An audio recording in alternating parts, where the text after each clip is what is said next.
Então, pessoal, qual é a diferença do plebiscito para o referendo? No referendo, a lei ela já está aprovada, já é uma lei. Só que essa lei ela pode estar dando muita polêmica na sociedade, né? E justamente em virtude dessa polêmica, o Congresso Nacional pode querer ouvir a opinião da população. Então, pessoal, o único exemplo que eu tenho para dar para vocês, porque a única situação de referendo que nós tivemos no Brasil é a que aconteceu no ano de 2005, com o Estatuto do Desarmamento, né? Para que vocês entendam, ali por volta de 2003, 2004, a população estava discutindo a questão do combate à violência pelo uso da arma de fogo, né? Tanto é verdade, pessoal, que foi a primeira vez que nós tivemos uma campanha, que agora já ela é repetida todos os anos, que é a campanha do desarmamento. Não sei se vocês lembram, né, que o governo pedia, entreguem as suas armas. E eu me lembro que na primeira edição dessa campanha, isso gerou uma polêmica gigantesca, porque as pessoas estavam se sentindo coagidas, né, a entregar as suas armas, né, pessoas que tinham armas de herança, colecionadores, e a grande polêmica era no seguinte aspecto: a população entrega o seu armamento, mas os bandidos cada vez ficam mais armados, né? Então, porque na verdade o problema não é o comércio legalizado, o problema é o comércio ilegal, né, que acaba abastecendo o mercado. Então eu digo para vocês que havia uma grande discussão em torno dessa questão do combate à violência, principalmente pela questão do uso da arma de fogo. Naquela época, pessoal, nós tivemos então a edição de uma lei que recebeu o nome de Estatuto do Desarmamento. Mas qual é a polêmica dessa lei? Essa lei, pessoal, ela tem um artigo, eu digo tem porque não mudou, que permite a compra de armas no Brasil. Então a população achou que a lei era contraditória. Como é que uma lei que prega o desarmamento tem um artigo que permite o armamento, né, que permite a compra de armas? E aí começou uma grande discussão em torno, né, justamente dessa questão. Justamente por isso o Congresso Nacional decidiu por um referendo. A lei ela já estava aprovada, mas o Congresso resolveu ouvir a população no seguinte aspecto: vocês realmente querem que essa lei entre em vigor ou vocês não querem que essa lei entre em vigor? Então, pessoal, em 2005 nós respondemos a seguinte pergunta, que na verdade foi sobre um único artigo da lei. A pergunta era assim: você é a favor ou você é contra o comércio de armas no Brasil? Porque na verdade a polêmica era sobre um único artigo da lei, que era o artigo 35, se eu não estou equivocada, que trata dessa possibilidade de compra de armas. O que aconteceu? A população se manifestou favorável à continuação da compra de armas. Até porque, pessoal, se vocês olharem o Estatuto do Desarmamento, é extremamente difícil uma pessoa comprar armas no Brasil, né, da forma legalizada. É muito difícil. São pessoas que têm determinadas profissões, que em virtude da profissão tem porte de arma, né? É bem restrito, né? A pessoa tem que ter curso, é bem restrito. Não é a Alessandra que vai lá na loja e diz: me dá aí um fuzil R15 que eu vou levar para presente. 2 que está na promoção, né? Não, é bem complexo, né? Então, na verdade, a população entendeu que a manutenção do comércio de armas não mudaria nada, né? Porque não é o cidadão comum que vai poder fazer essa compra, tá? Então, a ideia é: no plebiscito, a lei ela não está aprovada e a população vai dizer: queremos que essa lei ela seja aprovada ou não no Congresso Nacional. No referendo é o contrário, a lei ela já está aprovada e a população vai dizer: gostaríamos que essa lei entrasse em vigor ou não, mas aqui a lei ela já existe, que é justamente o contrário do plebiscito. Ficou claro, pessoal? Tranquilo? Vamos à terceira modalidade então, iniciativa popular. É a atribuição. A iniciativa popular, pessoal, eu acabei esquecendo de dizer, antes até do próprio conceito, ela está no artigo 61, parágrafo 2º da Constituição Federal. Artigo 61, parágrafo 2º da Constituição Federal, tá? Então vamos ao conceito. O que é a iniciativa popular? É a atribuição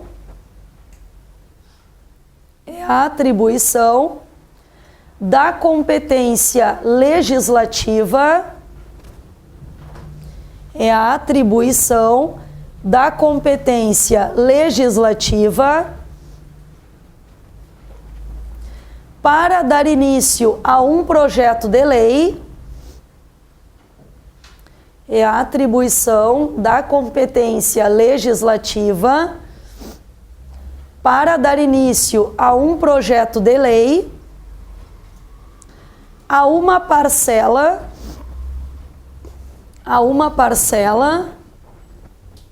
significativa do eleitorado nacional. A uma parcela significativa do eleitorado nacional. Ponto final. Tá? Então, o que é, pessoal, a iniciativa popular? A iniciativa popular é uma das expressões mais interessantes, mais importantes da democracia, na minha opinião. Porque, na verdade, a iniciativa popular é o poder que todos nós nessa sala de aula temos, pessoal, de dar início a um projeto de lei, né? Nós aqui nessa sala de aula, a gente poderia começar a conversar sobre vários assuntos e chegar à conclusão que um determinado assunto ele é tão importante que merece se transformar num projeto de lei. Então, o que nós teríamos que fazer? Claro, pessoal, que eu vou falar a forma tradicional, porque hoje, com a internet, a iniciativa popular ela se modernizou, tá? Como eu vou explicar depois. Mas eu digo assim, bastaria, pessoal, arrancar uma folha do caderno, tá? Na verdade, são muitas e muitas folhas que vão precisar, mas tudo começa por uma, né? A gente arranca uma folha do caderno, coloca qual é o assunto que nós gostaríamos que fosse encaminhado à Câmara dos Deputados, né, para uma votação, e aí a gente vai colocar ali o nosso nome, a nossa assinatura, o número do nosso título de eleitor, da nossa identidade, e essa folha ela tem que circular. Só que aí vem o que cai nos concursos públicos.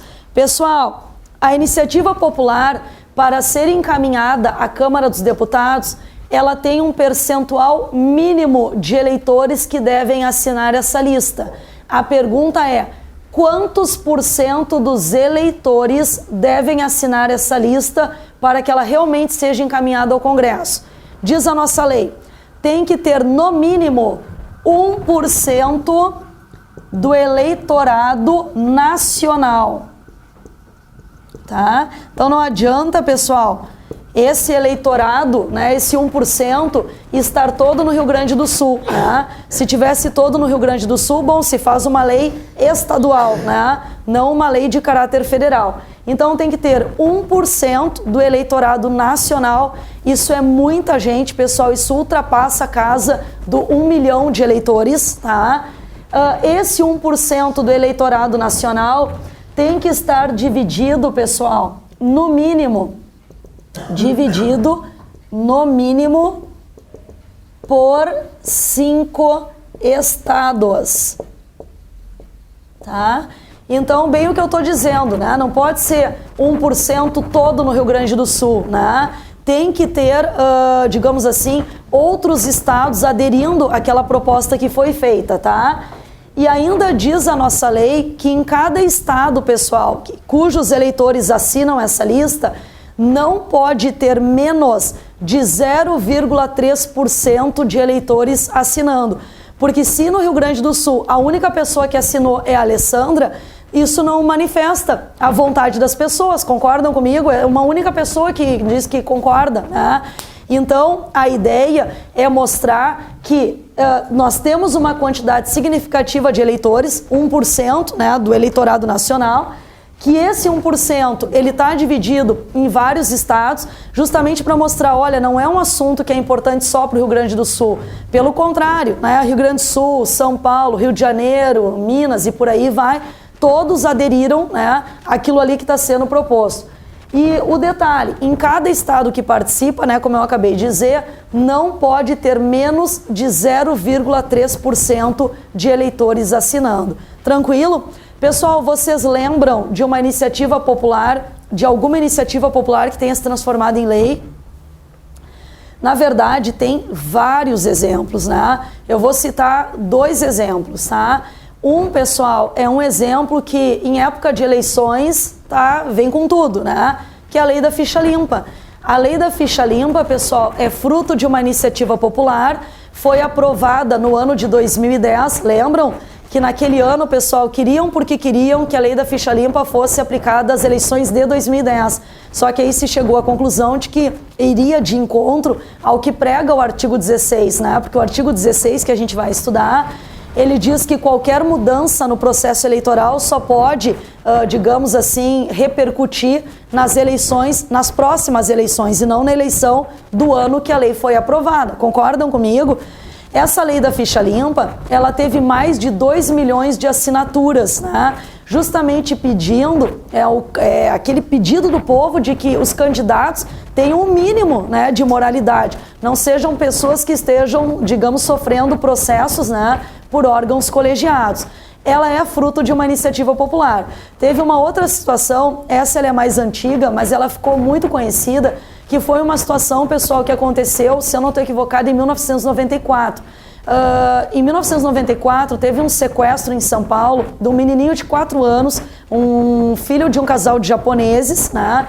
E esse menininho, pessoal, ele acabou, foi um crime horroroso, ele acabou sendo morto no cativeiro, ele foi queimado no cativeiro.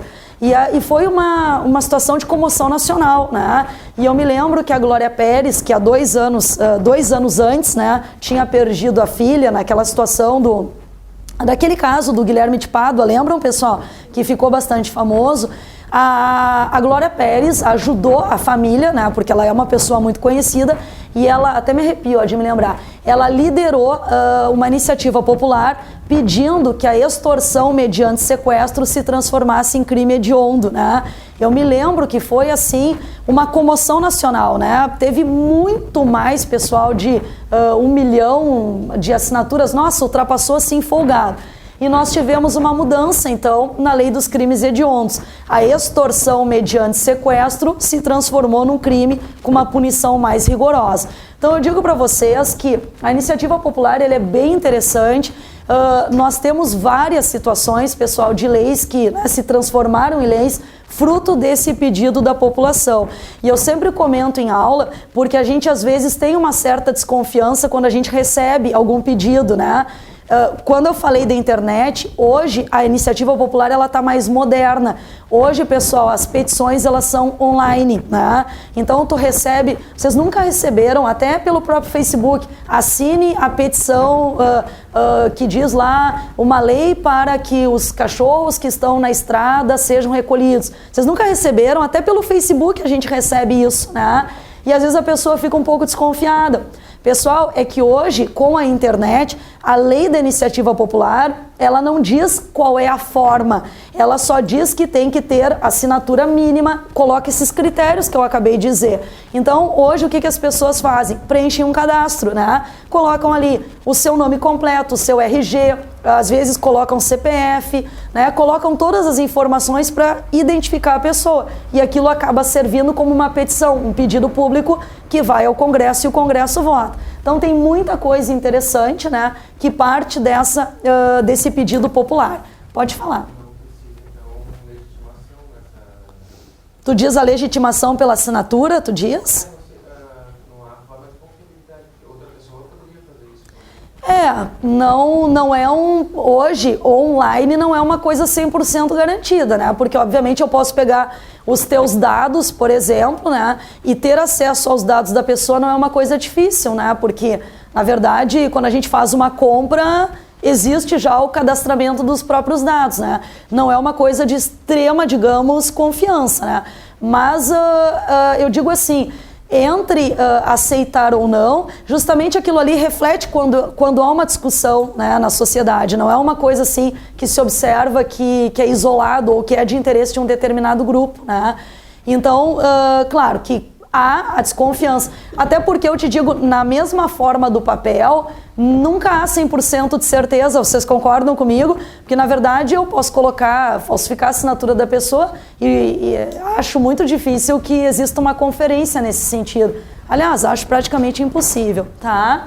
Mas enfim, então pessoal, finalizando essa primeira parte da aula, para a gente dar sequência aqui ao conteúdo, isso aqui é uma das coisas que cai com bastante frequência em termos de prova, tá? Se eles colocarem na prova, o projeto de lei já está aprovado, a população dá eficácia ou retira eficácia dessa lei. Nós estamos diante do quê? Referendo, tá? Se eles colocarem assim, o projeto de lei não foi aprovado, população se manifesta, né, pedindo que aquele projeto seja votado. Nós estamos diante do quê? Plebiscito. E se eles colocarem, é o poder do povo de dar início a um projeto de lei, nós estamos diante da iniciativa popular. Pessoal, aquilo que eu falei antes, esses números da iniciativa popular, vocês devem decorar, tá? Porque quando cai a iniciativa popular em prova, eles sempre colocam assim: a iniciativa popular, para ser encaminhada à Câmara dos Deputados, deverá ter no mínimo. Aí eles botam nas alternativas 1%, 2%, 10%, 5% do eleitorado nacional, dividido no mínimo por 5 estados, 10 estados, 13 estados, que é justamente a forma que eles têm no candidato se confundir, com não menos de 0,3, 0,5, 0,4, né? Porque agora falando a gente está focando no único ponto, então fica fácil. Agora imagina com um monte de coisa para estudar e um monte de número para decorar, né? Bom, visto isso aqui, vamos ao parágrafo 1º. O parágrafo 1º, pessoal, ele diz assim: o alistamento eleitoral e o voto são. Pessoal, o que é alistamento eleitoral? Normalmente, quando eu pergunto em aula, algum aluno diz assim para mim: o alistamento eleitoral é o título de eleitor. Não é, tá? Alistamento eleitoral é a inscrição da pessoa na justiça eleitoral. E através dessa inscrição, ela se torna um eleitor. O título de eleitor é a prova do alistamento eleitoral. Ficou claro, pessoal, tá? Alistamento é a inscrição, é como a pessoa se torna um eleitor. E ela aprova o alistamento através do título de eleitor. Então vamos ver o que diz o parágrafo 1º. Ele diz ali: o alistamento eleitoral e o voto são, primeiro, obrigatórios para os maiores de 18 anos. Se cair para vocês a seguinte afirmação: o alistamento eleitoral e o voto são sempre obrigatórios para os maiores de 18 anos. Essa frase está correta? Na verdade, não. Por quê, pessoal? Olhem bem, eu disse assim: o alistamento eleitoral e o voto são sempre obrigatórios para os maiores de 18 anos. Por que essa frase ela está errada? Porque eu posso ter 19 anos, 20 anos e não ser alfabetizada. E nesse caso o voto ele é completamente facultativo. Ou a pessoa, quando eu digo maior de 18, pode ser quem tem 71 anos de idade. Concordam comigo? E nesse caso é totalmente facultativo. A partir de 70 anos é facultativo. Então, pessoal, ali quando diz obrigatórios aos maiores de 18 anos, coloquem assim: desde que alfabetizados e menores de 70. Desde que alfabetizados e menores de 70. Tá? Bom, aí diz assim: o alistamento eleitoral e o voto são obrigatórios aos maiores de 18 anos e facultativos para analfabetos, maiores de 70 anos, maior de 16 e menor de 18 anos. A Constituição, ela diz que para os analfabetos, entre outros, tanto o alistamento eleitoral quanto o próprio voto, eles têm um caráter facultativo. A minha pergunta é: numa determinada eleição, o analfabeto decidiu, pessoal, que ele iria votar, tá? Por exemplo, nas eleições do ano passado, né? Ele fez o alistamento eleitoral, tirou o seu título de eleitor e, portanto, ele constava lá na lista da votação. No dia da eleição, o analfabeto decidiu que ele não ia votar. E ele não votou e ele não justificou a ausência dele. A minha pergunta é: este analfabeto terá algum tipo de punição? O que vocês acham? Ele se alistou, ele consta na lista de votação, mas ele não emite o voto e ele não justifica a ausência. Será que ele tem algum tipo de punição? Na verdade não, pessoal. Por quê? Porque a Constituição diz que tanto o alistamento eleitoral quanto o voto são facultativos. As duas coisas são facultativas. Se a pessoa tivesse que justificar a ausência dela, ela está dando uma explicação do porquê que ela não foi. Então não é uma coisa facultativa. Concordam comigo? Então, é importante dizer, tanto os analfabetos, quanto as pessoas que têm mais de 70 anos, quanto aquele que está entre 16 e 18, se não votarem e não justificarem, não tem qualquer tipo de punição. Ficou claro? No caso, pessoal, o máximo que vai acontecer, se o analfabeto ele não vota em 3 eleições consecutivas, é que o título dele será automaticamente cancelado. Mas ele não tem nenhuma punição, ele não tem que pagar multa, nada, porque para ele tem o caráter facultativo. A mesma coisa quem tem mais de 70 anos, né? Essa pessoa provavelmente, alistada eleitoralmente, ela já estará. Se ela não emitiu o voto dela, não tem problema nenhum. Se não emitir 3 vezes consecutivas, o título dela é cancelado. Aquele que está entre 16 e 18 não é obrigatório, porque só é obrigatório quando a pessoa completa 18 anos. Deu para entender, pessoal? Ficou claro? Eu me lembro da minha falecida avó materna, que morreu, pessoal. Aliás, as minhas 2 avós faleceram com uma idade bem avançada, que eu imagino assim, Deus ajude que eu chegue até lá, né? Com saúde, né? Porque chegar aos 94 anos também, toda mais para lá do que para cá, também não dá. Mas as minhas 2 avós faleceram com bastante idade. E a minha avó materna, eu nunca vou esquecer, pessoal, que ela sempre ia votar. E eu admirava aquilo, porque ela, né, não precisava, não era uma obrigação, né? E a minha mãe, filha dela, uma vez disse assim, mãe, não vai votar, a senhora não precisa. E eu admirando, né, o dever cívico da minha avó, até que uma vez eu escutei uma coisa que, né, caiu a casa da minha avó. A minha avó disse assim, não, minha filha, eu vou votar. E aí a minha mãe disse, mas por que, mãe, que a senhora quer tanto ir votar? Ela, não, Deus o livre, podem cortar os meus proventos. A maior preocupação da minha avó é que cortasse o salário dela. E aí eu me lembro, né, que na época eu ri muito, porque a minha avó, infelizmente, ela faleceu de mal de Alzheimer, né, que é uma doença terrível, né, que a pessoa esquece o que comeu, enfim, é uma coisa horrível. E aí eu me lembro que eu comentei com a minha mãe, eu digo, mãe, que doença louca é essa, né? Tipo, aquilo que é importante, a avó lembra, né? Que não, que é, do salário ela lembrava, né? Agora, outras coisas que talvez não sejam tão importantes, isso ela deletava, né? Mas eu digo pra vocês, não tem, pessoal, isso de cortar salário, né? Porque é totalmente facultativo, não tem obrigatoriedade a partir dos 70 anos, mas a minha avó tinha essa preocupação. Bom, vamos ao parágrafo 2º.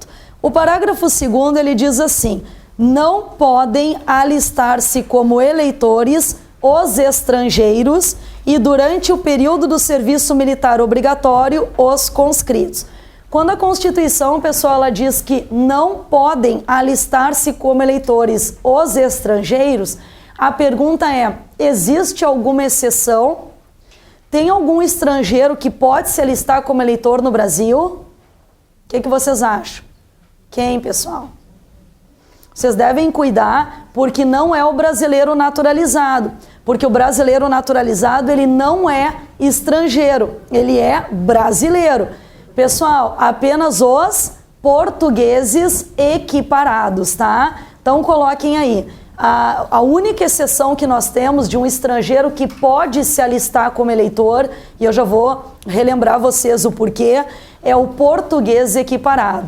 O português equiparado, né, conforme nós estudamos naquela nossa primeira aula sobre nacionalidade, ele é um estrangeiro, mas em virtude de um acordo que existe entre Brasil e Portugal, ele pode no Brasil ter uma equiparação. Significa dizer, ele pode ter todos os direitos dos brasileiros natos ou naturalizados, pessoal? Dos brasileiros naturalizados. Entre esses direitos está o de votar e o de ser votado. Só que não é obrigatório, tá, pessoal? Porque ele é estrangeiro. Então ele se alista se quiser. Não tem um caráter de obrigatoriedade, né? Então é uma exceção. Aí diz a nossa lei assim, não podem alistar-se como eleitores os estrangeiros, com essa exceção que eu acabei de dizer. E durante o período do serviço militar obrigatório, os conscritos. Vamos falar dos conscritos então. Quem é o conscrito, pessoal? Conscrito é o chamado recruta, né? É aquela pessoa que cumprirá aquele 1 ano de serviço militar obrigatório. Diz a nossa lei que no ano do serviço militar obrigatório, se esta pessoa não tem o seu título de eleitor, ela está proibida de fazer o alistamento eleitoral naquele ano. e, consequentemente, se ela não pode fazer o alistamento eleitoral, ela também não pode votar, caso naquele ano tenha eleições. Concordam comigo? Pessoal, vou explicar aqui algumas questões que são importantes, tá? A questão é a seguinte, pode acontecer de um rapaz, por exemplo, ter deixado para fazer o título de eleitor aos 18 anos, né? Porque, na verdade, ele pode fazer com 16, ele pode fazer com 17, mas a obrigatoriedade é a partir dos 18 anos. Então, ele deixou para fazer aos 18 anos. Coincidiu que no ano que ele deveria fazer o alistamento eleitoral, é o mesmo ano que ele vai se alistar no serviço militar obrigatório. Então, a lei está dizendo, não, esse ano tu não vai poder te alistar eleitoralmente. Se ele não vai poder fazer o alistamento eleitoral, caso seja um ano de eleições, ele não pode emitir o voto, porque ele não tem o título de eleitor. Concordam comigo? Agora a pergunta é, por que que o conscrito, por que que o recruta, por que que o soldado, naquele ano, ele não pode votar, pessoal? Qual é a razão? Na verdade, existem duas explicações. Uma explicação que, na minha opinião, é uma explicação meio fraca, e uma segunda explicação que, na minha opinião, ela é um pouco melhor, né? Digamos assim. A primeira explicação, pessoal, que se dá é que o recruta dentro do quartel, ele é o primeiro de uma ordem de hierarquia, né? E há o entendimento que se ele tivesse obrigatoriedade de manifestar o pensamento dele, emitindo voto, ele poderia sofrer uma pressão muito forte no próprio quartel para emitir o voto em determinado candidato. Como ele é, digamos, ele é a pessoa que está mais vulnerável naquela ordem ali, se preserva ele. Diz, não, esse ano tu está preservado justamente para evitar algum tipo de pressão. Eu, particularmente, acho isso uma bobagem, porque pressão, pessoal, a gente pode sofrer em vários lugares da nossa vida. Tem pessoas que trabalham em determinados órgãos e que sofrem uma pressão louca para votar em determinado candidato, correndo risco de perder o emprego. Não é verdade? A gente sabe que isso existe. Agora, tem uma outra explicação, que é uma explicação melhor, tá? A explicação que se dá é no seguinte aspecto. O soldado, o conscrito, ele deveria, né, não que isso aconteça, mas ele deveria, no dia das eleições, ficar aquartelado, de plantão no quartel. Por isso que ele não pode emitir o voto dele, porque ele não pode sair do quartel. Porque qualquer problema que aconteça nas eleições, os militares, pessoal, esses soldados, eles podem ser convocados para prestar um auxílio, né? E aí vocês imaginem, né? O TRE lá convoca, né, um auxílio nas eleições e aí não tem militares para atender. Ah, cadê o soldado Braga? Ah, o soldado Braga foi para casa votar, então me chama rápido aí o soldado Silva. Ah, esse aí não está no quartel desde ontem, esse aí viajou também para votar. Então, a ideia é que se tenha um contingente nos quartéis de prontidão para qualquer problema nas eleições que pode acontecer, essas pessoas sejam convocadas para prestar algum tipo de auxílio. Deu para entender, pessoal? Essa seria a razão. Se isso acontece ou não, são outros 500, porque eu já vi várias vezes em sala de aula alunos levantarem a mão e dizer, ah, professora, eu sou conscrito, né, e eu nas últimas eleições me mandaram embora. Bom, pessoal, se acontece ou não, são outros 500, mas a razão dessa restrição é justamente a questão da prontidão. Um outro detalhe que eu queria comentar com vocês, não pode uma pessoa se alistar eleitoralmente aos 16 anos? Pode, né? Se alistou com 16, se alistou com 17. Aí, aos 18 anos, fez o alistamento militar. E essa pessoa prestará o serviço militar. A pergunta é, ela não está na condição de conscrito? Pessoal, ouçam bem o que eu vou dizer, prestem muita atenção. Qualquer pessoa que esteja prestando o serviço militar obrigatório recebe a nomenclatura de conscrito, tá? Conscrito é toda e qualquer pessoa que presta serviço militar obrigatório, ponto. Agora a pergunta é, essa pessoa que se alistou com 16 anos, né? Ou seja, já tem um alistamento eleitoral, ela está proibida de votar pela leitura da Constituição? O que vocês acham? Na verdade, não. A Constituição proíbe o alistamento. A Constituição não proíbe o voto. Concordam comigo? A Constituição ela está dizendo que proibido é o alistamento eleitoral. Uma vez proibido o alistamento, consequentemente, tu não vota. Agora, a interpretação que se faz é, se a pessoa já está alistada eleitoralmente, não haveria impedimento de votar. Eu vou contar para vocês, pessoal, rapidamente como é que isso acontece na prática, tá?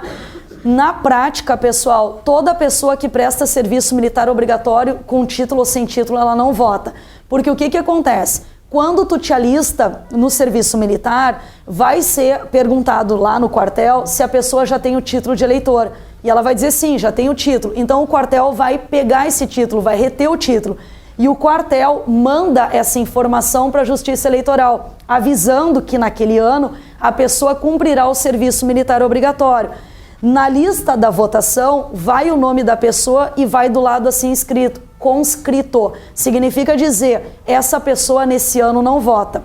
Só para vocês verem como a questão ela é complexa, uma aluna minha, num outro preparatório, ela disse assim, professora, que coisa louca, nas eleições do ano passado eu trabalhei e na minha sessão eleitoral tinha 2 nomes na lista da votação que do lado estava escrito conscrito, só que as 2 pessoas apareceram para votar e as 2 pessoas tinham um documento do quartel em que o seu superior liberava a pessoa para emitir o voto, né? Então era um documento oficial do quartel dizendo, né, que o comandante fulano de tal liberava a pessoa para ir à sua sessão eleitoral votar.